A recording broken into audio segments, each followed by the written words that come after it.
Hey everybody, welcome to another episode of Court Time with Crina Mustafa. I'm Crina Mustafa, and today I'm joined in studio by a very special guest, Kelsea O'Brien. She's a basketball writer. She works the Raptors 905 of the G League. Kelsea, I'm so glad you're here today. How are you? I'm great. Thank you for having me. I'm so excited to be here. Of course, we've had like really great interviews all month for Women's History Month, and so I'm so excited that you could join me today. And the first question, as I've asked all my guests, is tell me about your career. What has your journey in basketball been like up until now? Oh, it's been a whirlwind. It's been quite a few years of just trying to find my niche and kind of carve that out. And I feel like I have at this point. Oh, So, I love that. Yeah, that's definitely something that I'm working on as well. So it's nice to hear like when someone's like, yeah, I found my niche, like I know where I belong. And you belong in the 90 with the 905 and the G League, it seems like. And I want to ask you like what drew you to this team and the G League in general? I think it's just watching people realize their dreams in real time, watching those dreams become a reality and watching how hard they worked to make them a reality. Hmm. And just seeing those little Cinderella stories is just it just warms your heart. Absolutely. And of course, I have to ask, what has your experience been like as a woman in this industry? Um, I'm sure you have some stories. you know what? The thing is, there's so much misogyny rooted in everything in this industry that half the time you don't even realize that it's happening until after, and you're like, wait a minute, that was kind of sexist. Hmm. So it's been, I mean, not from the 905, but from other experiences. Yeah, it's been trying, but it's also I've been doing it for quite a few years, so I'm like, okay, I've stopped smiling at men in professional settings because I'm like, I deserve to be here just as much as you do. Yeah. And so I think if you carry yourself with that mentality that I'm not taking up space that I don't deserve, I definitely deserve to be here. I think it makes it a lot easier and it makes you a lot harder to push around. Hmm. Like, do you have any like specific practices where you're like dealing with being like the only woman in the room? Not with the 905 because we do have so many women. We have Tammy Sutton Brown. She's our director of player development. She played for Team Canada, two-time WNBA champion. We have Sophia Hersey. She's our PR person. Our intern Emily. She's a woman. So we have women from the top down. And so I've never felt really out of place with the 905, but there have been other instances in other leagues or other situations that I definitely have. Hmm. And I had Katie Heindel on the show last week, someone that you've worked with, you're very familiar with, and you're both kind of in the features part of basketball. And she was telling me about her process. And so I'm curious, like, what is your process when it comes to writing features and like the basketball players that you're writing stories about? So my my process starts with the end goal, and the end goal is always make something that these guys are going to look back on their career and they'll be able to read this and say I'm proud of it. That's something that they'll want to send their moms, and their moms will want to send all their friends. And so if I can do that, then the story kind of writes itself.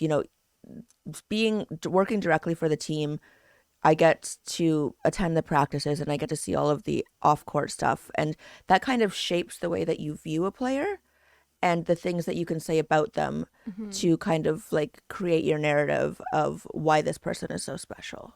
Yeah, like I feel like you form a different connection with these players when you're way more like involved, you know them. I feel like that's something that's missing with a bit of like basketball discourse between like fans, even other media too. Like sometimes I feel like the connection isn't there and that like leads people to say things that they normally wouldn't to another person. Absolutely. Yeah, they don't really a lot of the personality is lost. A lot of the humanizing of the athletes is lost when you don't have such close access to them Mhm. or when you're covering them from afar.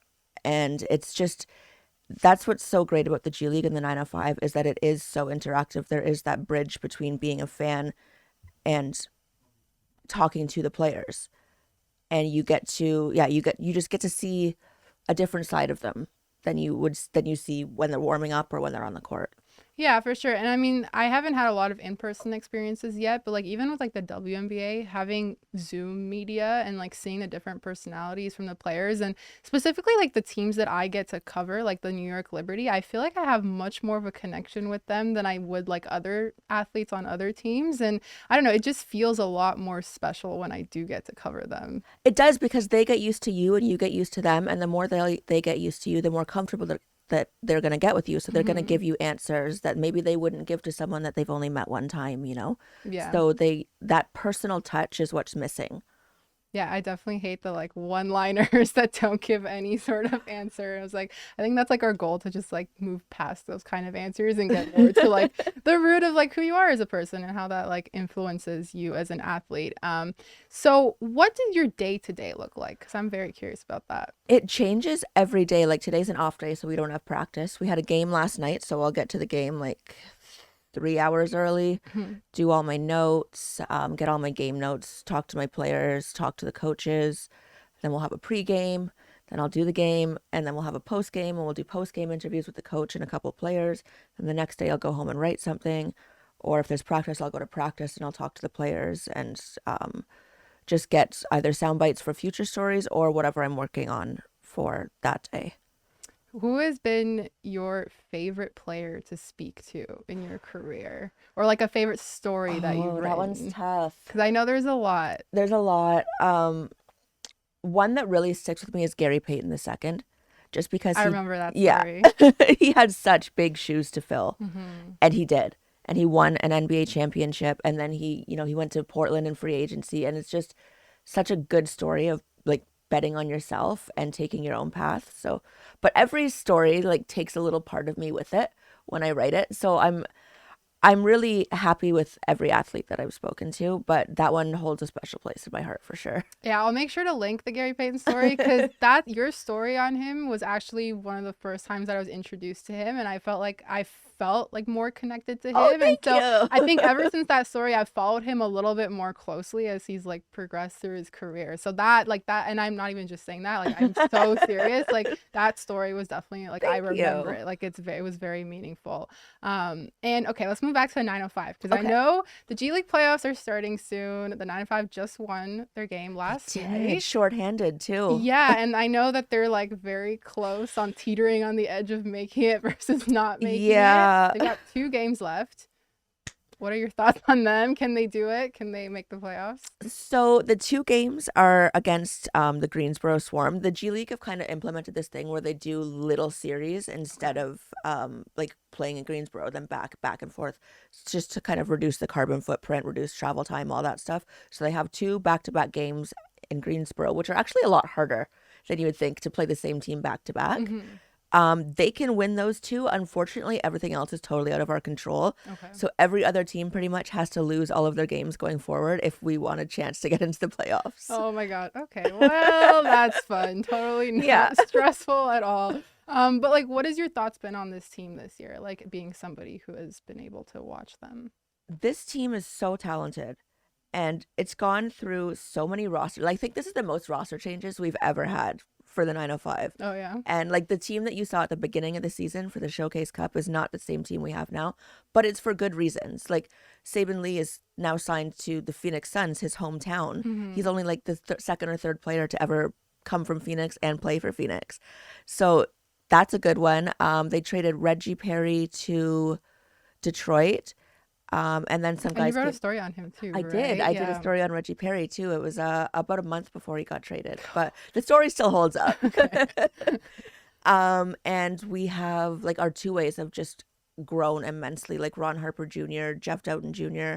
If they don't get converted, I don't know what to say because they've been spectacular.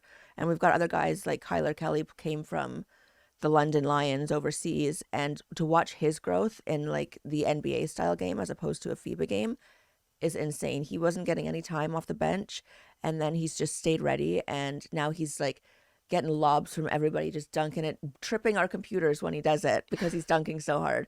So just watching those things, like every single player is so special on this team, and that's what happens every year. And the thing about the G League is you love these players and you want the best for them, but you also never want to see them again because you Mm, want to see like, okay, I'll see you when you're on my TV yeah. and you're playing in the NBA. Yeah, and so like on that note, like I like do you have a message for those people who are like maybe not watching the G League as much and like just how special it is to see the development of these players? Like I know like the most famous ones like on our team is like Pascal Siakam and Fred VanVleet, like had the way that or not Fred, yeah, Fred Yeah, was oh in the yeah. G League for a little bit, yeah. And just like watching them like go from that to like being literal like important pieces on a championship team. I mean, if you're not interested in watching a team that's like probably doesn't really have a chance of winning this year, watch them develop and watch like other teams too. And you can say, this is a nice, you don't always have to go for the superstar at the trade deadline. You can come pick up a couple of these guys too. They can help your team immensely. Like Gary Payton helped the Warriors with that championship. Fred, Pascal, like these are guys that they grind it out and they know the grind of the G League is so intense compared to the NBA. So if you want to watch guys from the beginning of their journey till the very end, watch the G League. It's free online on the G League website. You don't have to pay for it. So just fire up a game one day. I love that. And okay, last thing, plug and share any work that you have coming up or where people can find your work. Oh, so you can find my work on the Raptors 905 website. I think it's just raptors905.gleague.com. But I just had a piece that I did that I'm pretty proud of on Tammy Sutton Brown. She with some words from Ebony Hoffman. She's an assistant coach for the Seattle Storm. And yeah, Tammy's our director of player development. She was the first Canadian selected to the All-Star game. And she's just like a wonderful person, a wonderful journey. And I really connect with her. So I'd like in terms of what we look for in players.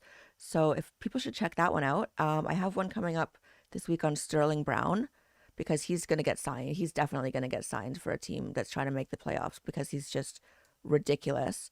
And then I'll have one on Gabe Brown, one on Ron Harper, and whatever else comes next. I love that. Your work is so special and like so Thank admired. you. I'm really happy to have had you come in today to talk about it. And I think the G League definitely deserves a lot of love. It does. Thank you so much. Of course. And thank you guys. I'll make sure to have everything that Kelsey just mentioned linked below so you can see where you can find her work. Thank you for tuning in to another episode of Court Time, and we'll see you next week. Funky dope.